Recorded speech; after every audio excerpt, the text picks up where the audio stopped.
Yo, what's up, happy people? Isang mapagpalang araw po. Update po tayo sa may sunog dyan po sa may San Andres Bukid sa may Maynila. Naku po mga kois, mga gayas, ang ating VC Mayor na si Ma'am Chi Atienza ay mabilis pa sa kidlat. Yan po ang Your Miss Choice at bilis kilos mga kois, mga gayas. Nag-scout po siya. Minomonitor po ni Ma'am Chi Atienza kasi nga alam na natin gaya ng nangyari dati sa yung unang rumesponde o mag-scout dyan, mag-observe dyan sa area kung ilang tao po yung nasunugan kasi ang kasunod niyan tulong ayuda ng mga Your Miss Choice kasama na rin si Your Miss Comorino. So ito po ang nangyari. Paki-comment down below after this video at like and share and subscribe. So without further ado, let's begin.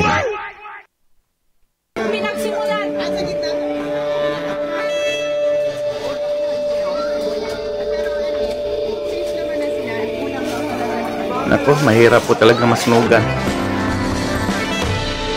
Kasabihan nga, mabuti ng manakawan, wag lang masunugan, no?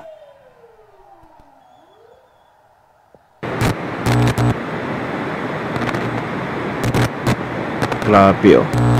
Diyan po yan, update po dyan sa may San Andres Bukid po yan, nasunog, no? Ayan.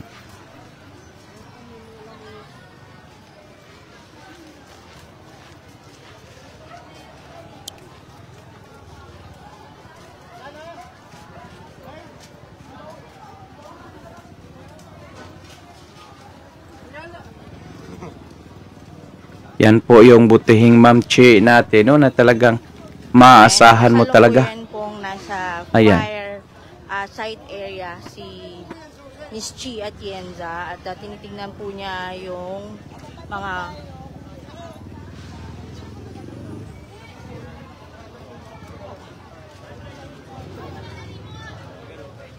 ito po yan sa barangay 775 under Chairman Alan Pacheco. Tinitignan po ni Miss Chi Atienza ngayon ang kasalukuyang sitwasyon para po malaman ng mga tao yung mga tulong, immediate help po na pwede nating maibigay. Yes.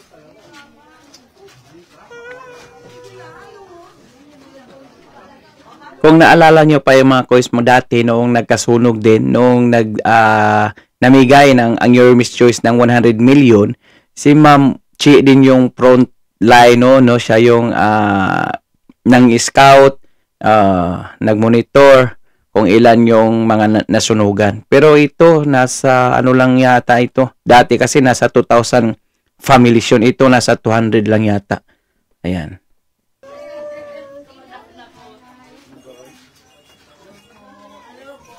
Ayan po, kasalukuyan pong nag-aayos yung mga tao kanilang mga gamit, sinecheck po nila yung kanilang mga bahay.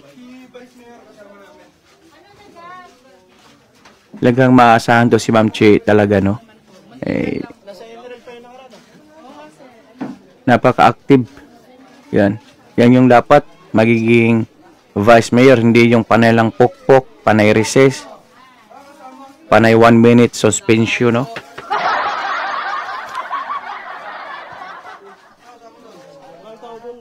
Kasi lahat ng mga Your Miss Choice, mahawa talaga sila kay Your Miss ko. Kaya yan po yung dahilan. Kaya nanawagan po si Your Miss Comorino na vote straight po tayo. O, diba? Pabuhay ka, Ma'am Chi.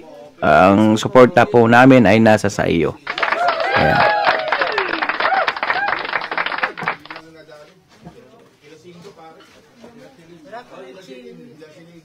Hindi pa nado-document ilan, ano? Hindi ba po? Wala pa. Pero more or less mga 200 or more. Baka more. Bagay ng family po. Pare, sino pareho? Asahan nyo yan mamaya. Kasama na si Your Miss Comorino at ng Your Miss Choice. Ayan. Grabe yung apoy, oh. Kaya pala kumalat yan mga kois dahil nga naubusan ng tubig yung dang bumbero. Pero mabuti na rin din kasi naapula pa. Hindi gaya ng dati na 2,000 families, ito 200 lang yata families.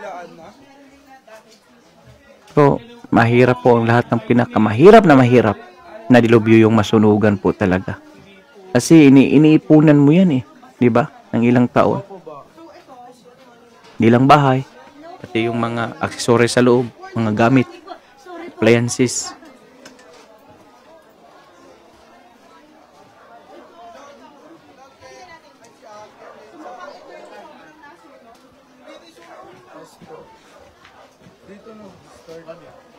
Dito nagsimula.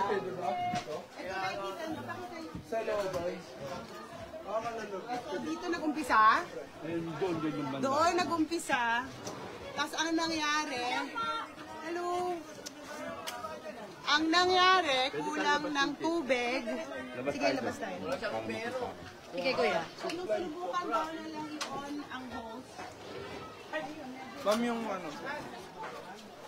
Wala daw tubig, so nagbayanihan na lang ang mga tubig. Umusok pa po, oh. Musok pa.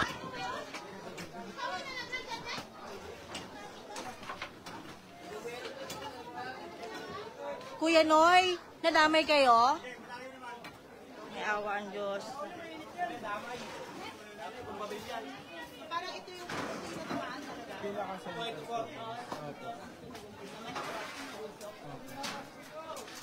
Actually, hindi pa po siya fire out eh. Dapat tayo nandito. Kapag lang po tayo. Huwag kayong mag-alala na sunugan kasi May usok pa, ma'am. Ah, sa gitna to. Doon na lang umako. Pero anyway, safe naman na sila. asahan nyo yung agarang tulong from your Miss Choice.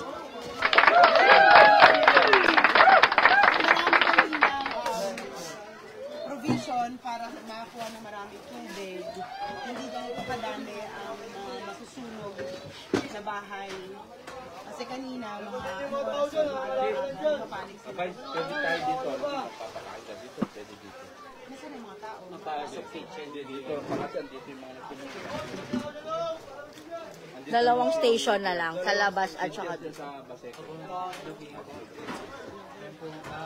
Yun na lang po yung hiling namin na magkaroon lang po ng agarang tulong para sa mga nadamay. Kasi since most of the houses here are made of light materials, kaya sobrang bilisan. Itong area na to, start ito, ano na to mga concrete slabs. So, good thing good thing na hindi na masyadong kumalat yung sunog po. Pero marami-rami pa rin pamilya na siya.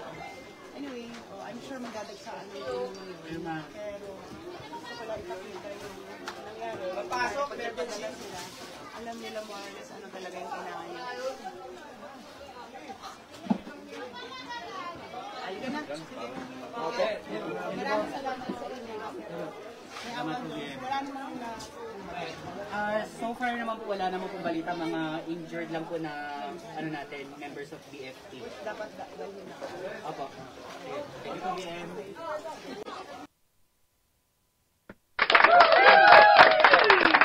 So ayun mga kuis, mga gayas, no, ayan po ay tapos na po nag-imbestiga o nag-scout si Ma'am Chi. Asahan po natin na mas mabilis sa kidlat pa rin yung tulong galing po sa mga Your Miss Choice.